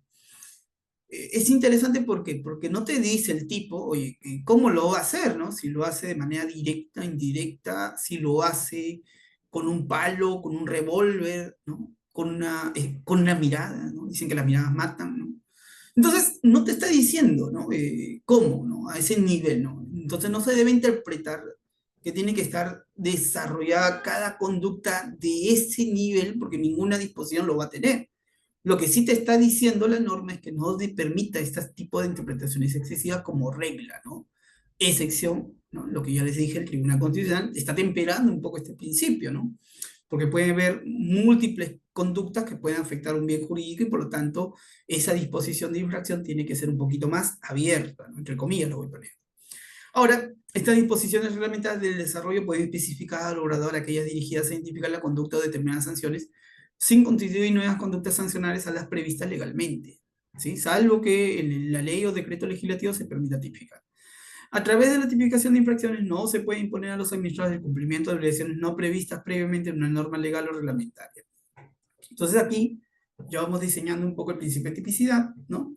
El principio de tipicidad no es lo mismo que legalidad, porque el tipicidad les pide o exige un grado de predeterminación normativa al legislador. Y claro, puede haber una afectación al principio de tipicidad en los procedimientos disciplinarios, por ejemplo, cuando se le imputa, ¿no? a un servidor, pongamos, ¿no? El servidor tenía el día de hoy una reunión y no asiste, ¿no? No asiste, digamos, a esta reunión porque no va al trabajo, ¿no? Entonces, cuando tipifican el hecho, dicen, oye, voy a tipificarlo por incumplimiento, ¿no? De obligaciones graves, ¿no? Al desarrollo de las labores, ¿no? Diligencia. Pero, ¿realmente sería diligencia o sería inasistencia, ¿no? Si yo le tipifico esto, yo digo, oye, un momento, ¿no? Yo no asistí, sí, pero informé que no iba a asistir, pues, ¿no? O sea, la administración debe, ¿no? Tomar las medidas del caso para que alguien pueda reemplazarlo, ¿no? Y tuvo una urgencia, no pude, digamos, acreditar, justificarla, pero he inasistido nada más, ¿no? Probablemente sí haya una sanción, ¿no? En un caso, pero puede ser que la tipificación sea la incorrecta, ¿no? Y esto va a generar más adelante que todo el procedimiento se caiga. Yo tengo que tipificar correctamente también el hecho con la conducta infractora que está en la ley o reglamento, ¿no? Y claro, este principio de tipicidad también se va de la mano con la reserva de ley, con las exigencias de certeza y que debe haber una interpretación literal o restrictiva, ¿no? No amplia. Y claro, dentro del principio de tipicidad también, ¿no? Las que rompen, digamos, por así decirlo, el incumplimiento, ¿no? ¿Qué pasa si una persona, ¿no? incumple una disposición de la ley de servicio civil, pero puede haber un eximente de responsabilidad, ¿no? Por ejemplo, que haya incumplido un tipo de infracción porque lo han inducido al error, ¿no? Los informes, las resoluciones emitidas, ¿no? De determinado carácter generaron que esta persona o este servidor decida de determinada manera un procedimiento administrativo, ¿no? Entonces podría, digamos, tener el elemento de decir, oye, pero yo me basé en todo este procedimiento que han hecho o han contratado, ¿no? Incluso en una constatación que después se demuestra que no ha sido una constatación realmente, ¿no? Entonces ahí podría haber una inducción o lo han inducido al servidor al error, ¿no? Entonces aquí, bueno, acá les dejo un ejemplo, ¿no? De una sentencia del tribunal donde nos dice sobre el principio de legalidad con el principio de tipicidad. El primero garantizado en la Constitución se satisface cuando se cumple con la prohibición de las infracciones y sanciones en la ley. El segundo, en cambio, define las conductas que la ley considera como falta, tal precisión de lo considerado como antijurídico desde un punto de vista administrativo, por tanto no está sujeto a una reserva de ley absoluta, sino que puede ser complementado a través de reglamentos respectivos. Y aquí lo que les señalaba, ¿no? La tipicidad debe ser una correlación reglamentaria, una tipificación indirecta, no extender las causales de eximencia de responsabilidad y la prohibición de tipificar conductas constitutivas de delitos. Ahora pasamos rápidamente al principio de irretroactividad. Voy a tratar de avanzar un poco más rápido, porque ya estamos en la hora. Bueno, pero no voy a correr tampoco, pero voy a tratar de avanzar lo más que pueda, ¿no? Para después, en unos minutos ya parar y continuar en la siguiente clase. Entonces acá en el principio de retroactividad, ¿no? Son aplicables las disposiciones sancionadas vigentes en el momento de incurrir el administrador en la conducta a sancionar, salvo que las posteriores le sean más favorables. Las disposiciones sancionadas producen efecto retroactivo en cuanto favorecen al presunto infractor o al infractor, tanto en lo referido a la tipificación de la infracción como a la sanción y a sus plazos de prescripción, incluso respecto de las sanciones de ejecución al entrar entrar en vigor la nueva disposición. ¿Qué quiere decirnos esto? Por ejemplo, ¿qué pasa si la prescripción actualmente, ¿no? Que yo les decía, hay tres modalidades de prescripción que tiene la ley de servicio civil, pero pongamos que la prescripción del procedimiento iniciado, ¿no? Del procedimiento disciplinario. Pongamos que actualmente la prescripción es de la imputación hasta la emisión de la resolución. Pero un día alguien, ¿no? Observa que esto puede generar varios vicios en servir y dice, ¿sabe qué? Hay que modificar y hay que adecuarlo, ¿no? O sea, la prescripción va a ser desde la sanción, desde el inicio de la imputación hasta la notificación de la resolución, ¿sí? Y lo modifican de aquí para adelante, ¿no? El día de hoy, mañana sale publicado y está. Este tipo de procedimiento prescriptorio le es más favorable, ¿no? A todas aquellas personas que van a tener ahora que el procedimiento prescribe, ya no con o no prescribe, o sea, se tiene que emitir con la resolución, ya no en el año, sino tiene que ser notificado incluso. Entonces, ¿qué es lo que va a suceder? Esta segunda norma le es más favorable a los administrados en ese momento. Entonces, los administrados van a decir, oye, si bien me estás haciendo el procedimiento disciplinario, en este momento donde la norma anterior le era aplicable, solicito la aplicación retroactiva de esta norma, porque me favorece más. Y por lo tanto le tendrías que aplicar, porque dice la norma, el principio de retroactividad, incluso se aplica la retroactividad mínima siempre y cuando favorezca a quién, en este caso el servidor. Y ese cambio en la legislación le favorece, ¿no? Ya no se da solo con la resolución, sino resolución y notificación de esa resolución. Pero aquí, por ejemplo, ¿no? La norma 1, norma 2, ¿no? Más o menos para verlos como ejemplos. Y en el concurso de infracciones. A ver, acá en el concurso de infracciones puede haber que una conducta del servidor puede calzar en más de un supuesto infractor, ¿sí? Por ejemplo, el tema, ¿no? De que pueda la conducta ser una infracción que está en la ley, otra que esté en el reglamento y otra que esté incluso en el RIS. Entonces, lo que te dice la disposición, oye, de este concurso de infracciones, tú eliges la de mayor gravedad. No puedes iniciar el procedimiento disciplinario por esa conducta por las tres infracciones. No hay acumulación en estos casos. Solo tipifica la más grave. Entonces, si yo estoy en una muy grave y una que ha desarrollado la autoridad como leve, yo aplico la grave, no aplico esta, ¿no? Porque es una sola conducta que puede estar subsumida en varios tipos, ¿sí? Y la continuación de infracciones, este principio, ¿no? Lo que busca más es que los servidores, ¿no? Que hayan incumplido con alguna disposición, en el siguiente procedimiento hayan modificado la conducta. Y si no la han modificado, se les puede iniciar otro procedimiento disciplinario y esta vez va a haber una gravedad de la sanción. Entonces, ya no va a ser hoy suspensión por unos meses, ¿no? Probablemente, como veo que hay reincidencia, probablemente se permita en todo caso, a pesar de que no es una conducta que podría generar la destitución, pero por la acumulación de estas infracciones, yo te puedo dar la destitución. ¿Qué casos o situaciones podrían ser? El llegar tarde de manera reiterada, ¿no? Sin justificación. Entonces, esas situaciones podrían más adelante, por el principio de continuación de infracciones, podrían tranquilamente cachar en una destitución, pero se tiene que agotar cada uno de los procedimientos disciplinarios anteriores. Y ya para ir cerrando, ¿no? Los principios de causalidad, presunción de licitud y culpabilidad. El principio de causalidad nos dice la responsabilidad debe recaer quien realiza la conducta omisiva o activa constitutiva de infracción sancionable. El principio de licitud, las entidades deben presumir que los administrados han actuado apegados a sus deberes mientras no cuenten con evidencia contraria. Y el de culpabilidad, como regla general, establece la responsabilidad administrativa que es subjetiva. ¿Qué quiere decir? Que debe haber dolo o culpa al incumplir por parte del servidor, ¿sí? Eso es un elemento que tiene que ser analizado. Incluso el principio de razonabilidad, les decía, lo recoge, ¿no? en el tema, la existencia o no de intencionalidad en la conducta del infractor, ¿no? Recoge de manera indirecta, pero ya los principios lo han recogido de manera expresa, ¿no? Y acá dice una excepción, salvo, ¿no? O sea, oye, no hay responsabilidad subjetiva, salvo que por ley o decreto se disponga responsabilidad administrativa objetiva, ¿no? En el caso de la ley de servicio civil, no hay ningún tipo de responsabilidad objetiva, ¿no? Todas son subjetivas. Y ya para cerrar, ¿no? Y en todo caso para poder darnos unos minutos para resolver consultas, el principio del no bis in idem. Aquí no se podrá imponer sucesiva o simultáneamente una pena y una sanción administrativa por el mismo hecho en los casos que se aprecie la identidad de sujeto, hecho y fundamento.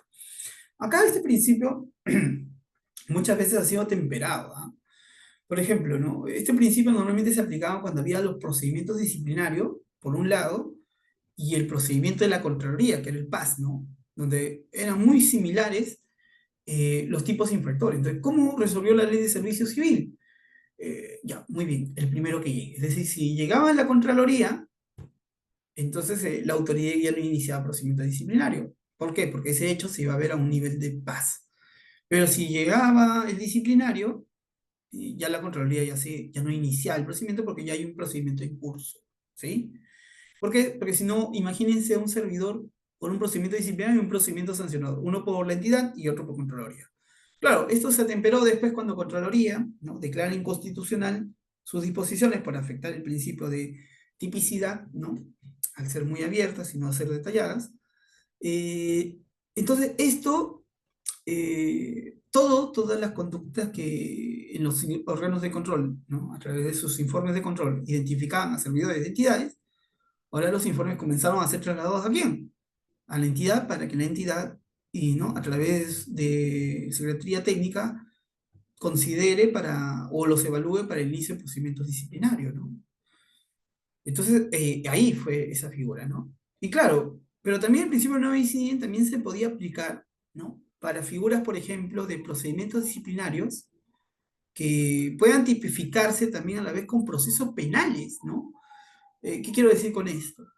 Que en un proceso penal, una conducta de un servidor también se esté viendo en un procedimiento administrativo disciplinario, ¿no? Por ejemplo, ¿no?, por ahí podría verse un incumplimiento, por ejemplo, negligencia o omisión de funciones, ¿no?, que está tipificado como un tipo penal, pero también puede ser como un tipo de procedimiento disciplinario. Nos dice que no se podrá imponer sucesivas o simultáneas una pena y una sanción administrativa por el hecho en los casos que se aprecie la identidad de sujeto, hecho y fundamento. Probablemente ahí se dé esos tres elementos, ¿no? Pero la pregunta es por qué en estos casos el procedimiento administrativo disciplinario no se inhibe, ¿no? Y probablemente sea porque, y esto lo veo ya tanto de Contraloría como de la Ley de Servicio Civil, porque se señala que los fundamentos son distintos. Puede haber sujetos, ¿no?, entidad, ¿no?, poder, ¿no?, Ministerio Público, el hecho es el mismo que la conducta, pero el fundamento que protege el proceso penal es distinto al procedimiento administrativo, ¿no? El proceso penal viene, digamos, a proteger y sancionar un bien jurídico, ¿no?, que es la administración pública como una sanción de delito, ¿no?, propiamente. En cambio, el procedimiento administrativo disciplinario tiene otro tipo de función, ¿no?, otro tipo de fundamento, ¿no?, de la potestad que ejerce la administración de poder sancionar a sus propios servidores, ¿no? Por ahí, por eso les decía que hay una temperación. Dicha prohibición se extiende también a las sanciones administrativas, ¿no? Acá, por ejemplo, ya hablando del mismo procedimiento, por ejemplo, la entidad me puede iniciar un procedimiento y en paralelo otro procedimiento por la misma conducta. La respuesta es no, porque ahí se aplica el principio de no homicidio. Entonces, en todo caso, el procedimiento que me estás llevando, el siguiente que se me hace, ¿no?, este debería archivarse. Yo podría solicitar el archivo porque ya tengo un procedimiento iniciado, ¿no? Y si me continúan con los dos procedimientos, estarías afectando el principio. Entonces, ahí va en ese sentido, ¿no? Ahora, si el procedimiento me han archivado porque no han encontrado responsabilidad y me pueden iniciar de nuevo otro procedimiento, acá también podría ser, oye, si yo ya he sido, ¿no?, no soy responsable, ¿no? Tan es así que incluso no se ha podido demostrar, no me podrías iniciar de nuevo un procedimiento, ¿no? Entonces, porque estarías afectando el principio de no bis in idem, ¿no? Entonces, yo me voy quedando aquí y en todo caso tenemos unos minutos a ver si hay consultas. Ya para poder absolverlas el día de hoy.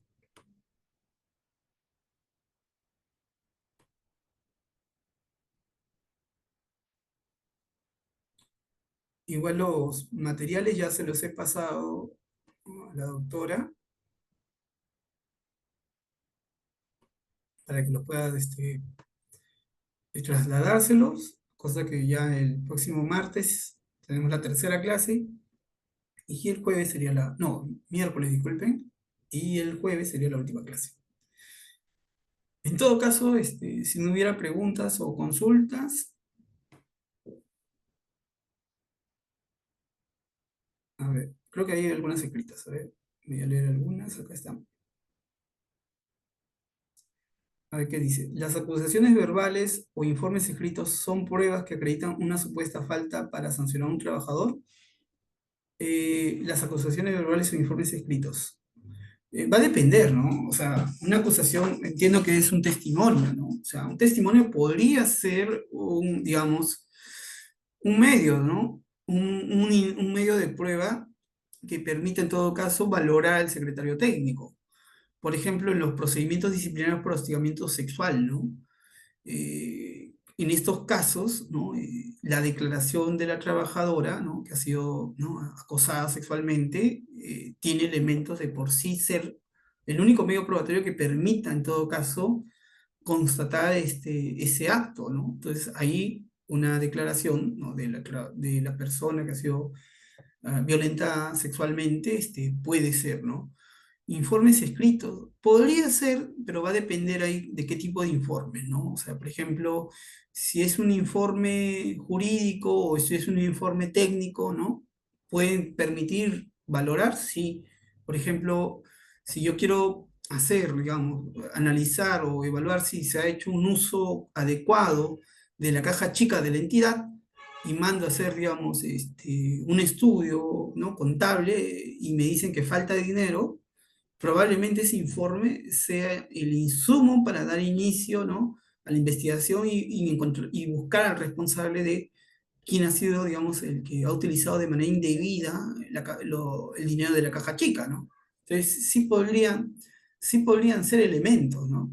Pero tendrían que valorarse en conjunto. Acá José Luis, disculpen, Cortés me dice, si en el caso, si se da el caso que si se haya emitido una resolución dentro del año, pero solo falta notificar por falta de logística, el señor vive en otra ciudad, ¿se considera que no prescribió y ya se emitió? Claro, pues, ¿no? Porque, por ejemplo, ¿qué pasa, no? ¿Qué pasa, por ejemplo, pongo un caso, ¿no? ¿Qué pasa si yo emito dentro del año y la autoridad busca, por ejemplo, notificarlo, pero no está, digamos, en la misma región, ¿no?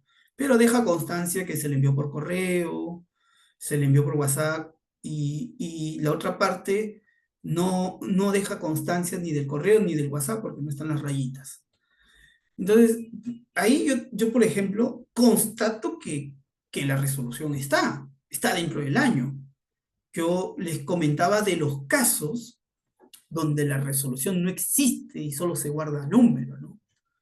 Probablemente esas situaciones no sean comunes, pero puede darse, ¿no? Entonces, ¿cómo yo hago para aplicar esas situaciones la prescripción? Es ir a la entidad y constatar, pues, ¿no? Si esa resolución está en el legajo, ¿no?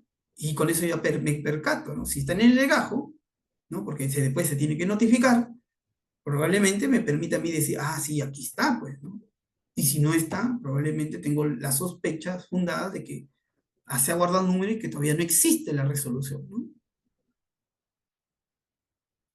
A ver, Luis nos dice, un archivamiento de una denuncia con pruebas de faltas cometidas por el denunciado es apelable. El archivamiento de denuncias, o sea, para hablar de apelación, tendríamos que hablar de acto administrativo, ¿no? Es decir, que modifica una situación jurídica. Yo le decía que el denunciante tiene la calidad de colaborador, ¿no? Porque la actuación de investigación y sancionador es de oficio. Entonces, si hay una denuncia, obviamente, que se archiva, probablemente estemos en una situación de negligencia, ¿no? Por ejemplo, una denuncia que adjunta muchos medios de prueba, donde que permiten en todo caso constatar un incumplimiento muy grave de un servidor. Y el secretario técnico la archiva, porque dice, oye, ¿sabes qué? Bacán, pero no me parece, ¿no? Y no dice más. Archivo el procedimiento. Entonces de acá viene, ¿no? Que aparte de esa denuncia, yo puedo denunciar a quién, al que archivó la denuncia, ¿no? Porque probablemente su trabajo no lo hizo bien. Entonces yo solicitaría una denuncia, ¿no? Podría ser una denuncia contra la persona que investigó y archivó sin realizar ningún tipo de investigación, bueno. Y claro, en estos casos se implementa una autoridad técnica, ¿no? Un secretario técnico para que pueda llevar el procedimiento, ¿no?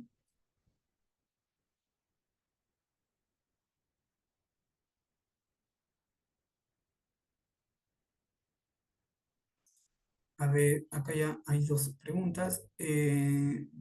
Dos informes de control de auditoría en el año 2023. ¿Están involucrados los mismos funcionarios, los mismos hechos irregulares? ¿Aplicaría el principio de no omisión?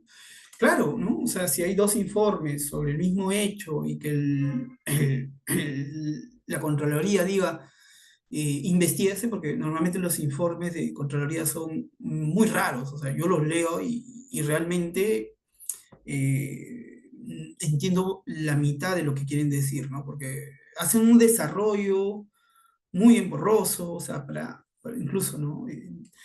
Y en este desarrollo, o sea, como que tú uno le va leyendo el cuerpo y dice, oye, acá no hay nada, pero puedes mejorar esto o no se mejoró esto, ¿no?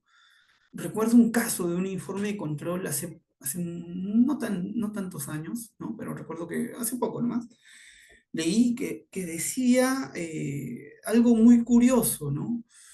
Que señalaba responsabilidad, ¿no? Que era algo curioso, ¿no? Decía el informe que habían identificado que trabajadores de una entidad habían postulado los concursos, ¿no? Es, por ejemplo, el área de recursos humanos, que es responsable de los concursos,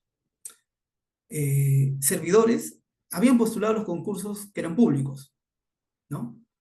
Y, y en la investigación, en ese informe, se quedaba claro que los servidores, o sea, los de recursos humanos, habían informado a sus jefes que iban a postular y que por lo tanto a los concursos que estaban postulando ellos no iban a formar parte de las comisiones, ¿no?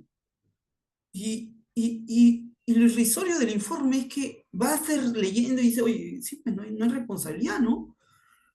Pero termina al final en sus conclusiones y recomendaciones como diciendo, implementa entidad un procedimiento para que no haya situaciones de afectación al principio, digamos, de igualdad. Y yo digo, oye, pero ¿cómo puedes llegar a ello, no? Entonces, ¿por qué? Porque el servidor presentó, informó todo, incluso si uno le hace una consulta a Servir te dice, oye, no hay norma, ¿no? Que prohíba a servidores de una entidad, incluso los de recursos humanos, a postular los concursos. Obviamente, por principios de ética, solamente deben informar y no formar parte de las comisiones, ¿no? Entonces, veo que los informes de control crean disposiciones que no están, ¿no? O sea, y que incluso esto puede generar disciplinario donde no hay disciplinarios, ¿no? Y probablemente esto, ¿no? Que los informes, al final la misma Contraloría se desacredita, ¿no? Porque quiere siempre sacar informes donde sus hallazgos quieren encontrar responsabilidad, pero que deben decir no hay pues responsabilidad, ¿no? No hay nada, ¿no? Todo está bien. Eran sospechas, pero las sospechas no nos dicen nada. A ver, Rafael nos dice, ¿se puede abrir un PAC a servidor que se negó a realizar una asistencia técnica a un alto funcionario en un día feriado?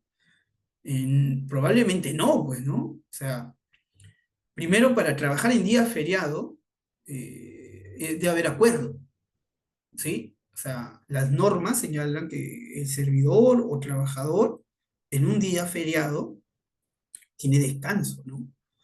Salvo, ¿no? Y esta es, ¿no?, la regla, salvo que por acuerdo el servidor concerte trabajar en un día feriado o un día, digamos, de descanso, ¿no? Por ejemplo, ¿no? A mí me preguntaron recuerdo este año, para hacer una capacitación técnica, ¿no? En la región de Ica, un día sábado, a, en la- a varios sindicatos, ¿no? Del sector público.